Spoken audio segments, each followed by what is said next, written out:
ബിസ്മില്ലാഹിർ റഹ്മാനിർ റഹീം. സൂറത്തു ശർഹ് ആയത്ത് നമ്പർ 2-3. വവളഅനാ അൻക വിസ്റക അല്ലദീ അൻഖദ ലഹ്റക. ഈ രണ്ടായത്തുകൾ നമുക്ക് ഒരുമിച്ചും പാരായണം ചെയ്യാമെന്ന് പാരായണ നിയമങ്ങൾ പറഞ്ഞപ്പോൾ നമ്മൾ പഠിച്ചിട്ടുണ്ടായിരുന്നു. وَوَضَعْنَا عَنْكَ وِزْرَكَ الَّذِي أَنقَضَ ظَهْرَكَ. അർത്ഥം: നിന്റെ മുതുകിനെ ഞെരിച്ചിരുന്ന ഭാരം നിന്നിൽ നിന്ന് നാം ഇറക്കി വെക്കുകയും ചെയ്തില്ലേ. നിന്റെ മുതുകിനെ ഞെരിച്ചിരുന്ന ഭാരം നിന്നിൽ നിന്ന് നാം ഇറക്കി വെക്കുകയും ചെയ്തില്ലേ.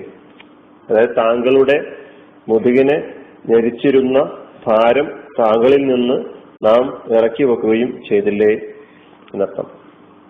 അപ്പൊ ഒന്നാമത്തെ ആയത്തുമായിട്ട് തന്നെയാണ് ബന്ധപ്പെട്ട് പോകുന്നത്.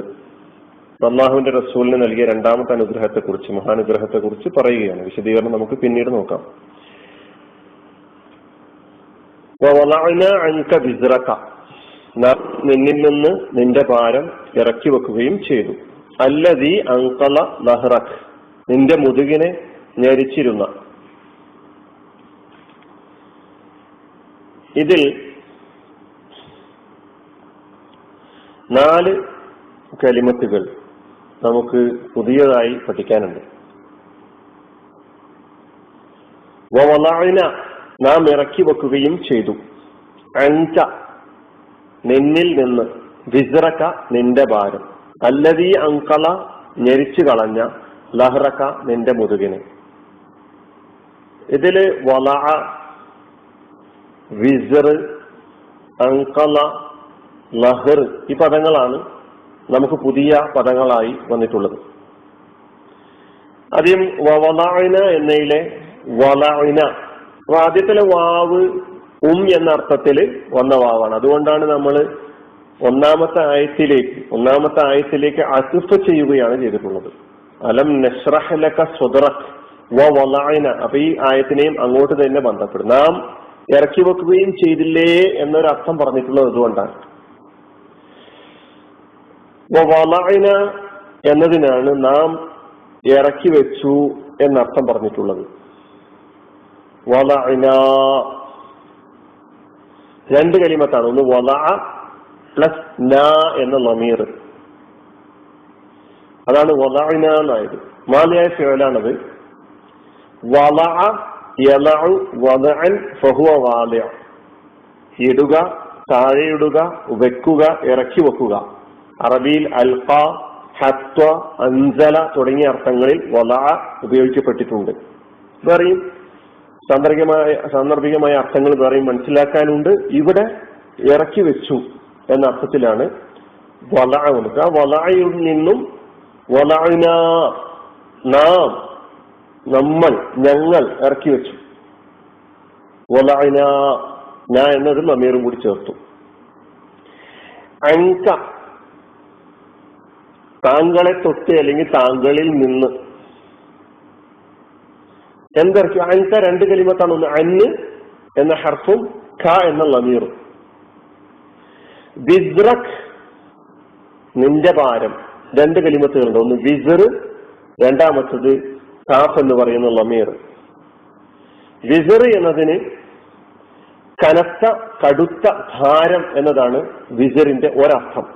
അൽ ഇബ്ഉ സഖീൽ എന്നാണ് അതിനർത്ഥം പറഞ്ഞിട്ടുള്ളത്. ഹെംലുൻ സഖീലുൻ, കനത്ത ചുമട്, കടുത്ത ഭാരം, അതാണ് വിസ്റിന്റെ ഒരർത്ഥം. മറ്റൊരർത്ഥം കുറ്റം, തെറ്റ്, പാപം തുടങ്ങിയ അർത്ഥങ്ങളിലും വിസ്ർ ഉപയോഗിച്ചിട്ടുണ്ട്. അത് രണ്ടാമത്തെ അർത്ഥം.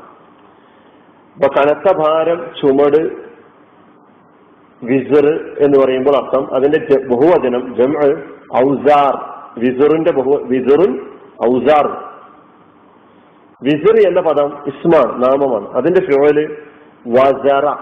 വസറ യസിറു വിസ്റൻ, വസറ യസിറു വിസ്റൻ. വസറ എന്ന് പറഞ്ഞാൽ വഹിക്കുക, ചുമക്കുക, ഭാരം ചുമക്കുക, ഭാരം വഹിക്കുക എന്നാണ് വസറയുടെ ഒരർത്ഥം. മറ്റൊരർത്ഥം നമ്മൾ പറഞ്ഞതുപോലെ കുറ്റം ചെയ്യുക, തെറ്റ് പ്രവർത്തിക്കുക തുടങ്ങിയ അർത്ഥങ്ങളിലും വസറ യസിറു, അത് വസറ യസിറു വിസ്റൻ, വസിറ യൗസറു വിസ്റൻ വിസ്റത്തൻ എന്നെല്ലാം പറയാറുണ്ട്. കുറ്റം ചെയ്തു, തെറ്റ് പ്രവർത്തിച്ചു. നമുക്കിവിടെ മനസ്സിലാക്കാനുള്ളത് വസറ യസിറു വിസ്റൻ എന്ന് പറയുമ്പോൾ ഭാരം വഹിക്കുക, ഭാരം ചുമന്നു, ചുമക്കുക, വഹിക്കുക എന്ന അർത്ഥത്തിലാണ് വസറ വന്നിട്ടുള്ളത്. അതിന്റെ നാമരൂപമാണ് വിസ്ർ. അതാണ് ഭാരം, കടുത്ത ഭാരം, കനത്ത ഭാരം എന്ന് അർത്ഥം പറഞ്ഞത്. വളഅന അൻക വിസ്റക, കാഫ് വിസ്റക നിന്റെ ഭാരം. അല്ലദീ അൻഖല, അല്ലദീ അൻഖല ഞെരിച്ച് കളഞ്ഞ. അൻഖല അല്ലദീ നേരത്തെ വന്നിട്ടുള്ള കലിമത്താണ്. അല്ലദീ ആ നേരത്തെ വിസ്ർ, വളഅന അൻക വിസ്റകയെ ഒന്ന് വിശദീകരിക്കാൻ. അല്ലദീ ആ ഭാരം എങ്ങനെയുള്ള ഭാരം എന്നല്ലേ, അൻഖല അത് ഞെരുക്കി, അമിതമായ ഭാരം വഹിപ്പിച്ചു. അൻഖല, അൻഖല എന്ന ഇത് ഫിഅലാണ്. ആ ഫിഅലിന്റെ അർത്ഥം ഞെരുക്കി, അമിതമായ ഭാരം വഹിപ്പിച്ചു. അറബിയിൽ അതിന് അർത്ഥം കൊടുത്തിട്ടുള്ളത് അസ്ഫല ഹമ്മലഹു മാല യുസിഖ്, വഹിക്കാൻ കഴിയാത്ത, താങ്ങാൻ കഴിയാത്തത് വഹിപ്പിക്കുക, അമിതമായ ഭാരം വഹിപ്പിച്ചു എന്നർത്ഥത്തിലാണ് അൻഖല. അപ്പൊ ഞെരുക്കി എന്ന് നമ്മൾ ആയത്തിൽ അർത്ഥം പറഞ്ഞിരിക്കുന്നു. അല്ലദീ അൻഖല ഞെരുക്കിയതായ, ഞെരിച്ചു കളഞ്ഞതായ. എന്തിനെ? ലഹ്റക നിന്റെ മുതുകിനെ. ലഹ്ർ മുതുക്. അതായത് അൻഖല എന്ന ഈ ഫിഅലിന്റെ അത് മാദിയായ ഫിഅലാണ്. നഖല എന്നതാണ് അതിന്റെ മുജറദായ അല്ലെങ്കിൽ മൂന്നക്ഷരം മാത്രമുള്ള ക്രിയ എന്ന് പറയുന്നത്. നഖല, നഖല യൻഖുലു നഖ്ലൻ, അതിൽ നിന്ന് അൻഖല ഉണ്ടാകുന്നു. നഖല യൻഖുലു നഖ്ലൻ. ഇനി ലഹ്റക നിന്റെ മുതുക്. ലഹ്റുൻ മുതുക്, ലഹ്റുൻ അൽഹുർ. ലഹ്ർ എന്നതിന്റെ ബഹുവചനം അൽഹുർ, ലുഹൂർ എന്നെല്ലാം പറയാറുണ്ട്. ലുഹുറാൻ മുതുക്, പുറഭാഗം. അതാണ് ലഹറിന്റെ അർത്ഥം. ഒന്നുകൂടി ആയത്തിന്റെ അർത്ഥം മുഴുവനായിട്ട് നോക്കാം. രണ്ടായത്തുകളാണ് ഇപ്പോൾ എടുത്തിട്ടുള്ളത്. ഈ രണ്ടായത്തുകൾ എന്റെ വിശദീകരണം പിന്നീട് പറയാം. وَوَضَعْنَا عَنْكَ وِزْرَكَ الَّذِي أَنْقَضَ ظَهْرَكَ, താങ്കളുടെ മുതുകിനെ ഞെരിച്ചിരുന്ന ഭാരം താങ്കളിൽ നിന്ന് നാം ഇറക്കി വെക്കുകയും ചെയ്തില്ലേ. വആഖിറു ദഅവാനാ അൽഹംദുലില്ലാഹി റബ്ബിൽ ആലമീൻ. അസ്സലാമു അലൈക്കും വറഹ്മത്തുള്ളാഹി.